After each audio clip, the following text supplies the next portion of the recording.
சித்தராமையா செல்வி ஜெயலலிதா உடலுக்கு அஞ்சலி செலுத்துவதற்காக வந்திருக்கிறார்.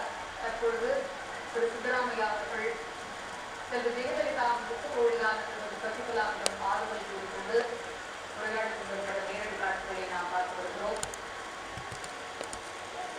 இன்று காலத்திலே பல்வேறு அரசியல் கட்சி தலைவர்கள் செல்வி ஜெயலலிதா உடலுக்கு அஞ்சலி செலுத்துவதற்காக அவருடைய உடல் வைக்கப்பட்டிருக்கக்கூடிய ராஜாஜி அரங்கத்திற்கு வந்தவண்ண வருகிறார்கள். இன்று காலை 6 மணி முதலே தொடர்ந்து ராஜாஜி அரங்கத்தில் மக்கள் கூட்டம் அலைமோதிக் கொண்டிருக்கிறது. செல்வி ஜெயலலிதா உடலுக்கு அஞ்சலி செலுத்துவதற்காக அதிமுக தமிழகத்தையும் தாண்டி வெளிமாநிலத்தில் இருக்கக்கூடிய மக்கள் அனைவரும் ஒன்று திரண்டு அவருக்கு அஞ்சலி செலுத்துவதற்காக ராஜாஜி அரங்கத்திற்கு வந்தவண்ணம் வருகிறார்கள். பிரதமர் நரேந்திர மோடி சற்று நேரத்திற்கு முன்னர் வந்திருந்தார். புதுச்சேரி மாநில முதலமைச்சர் நாராயணசாமி, அதுபோலவே பாட்டாளி மக்கள் கட்சியின் யாரு மோடி வந்து போன செம இது பாதுகாப்பு. அதனைத் தொடர்ந்து தற்பொழுது கர்நாடக மாநில முதலமைச்சர் சித்தராமையா செல்வி ஜெயலலிதா உடலுக்கு அஞ்சலி செலுத்துவதற்காக ராஜாஜி அரங்கத்திற்கு வந்திருக்கிறார்.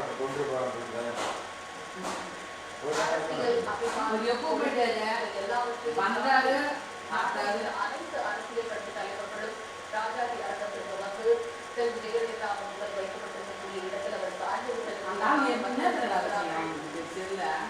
இதனையடுத்து சித்தராமையா அவர்கள் ராஜாஜி அரங்கத்திற்கு வந்து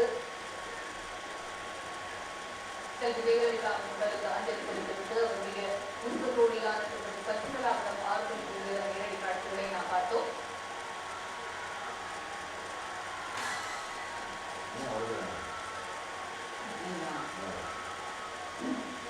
திரு வெங்கடேஷ் இந்த பேசிட்டு குறிப்பிட வேண்டியதான் தொடர்ந்து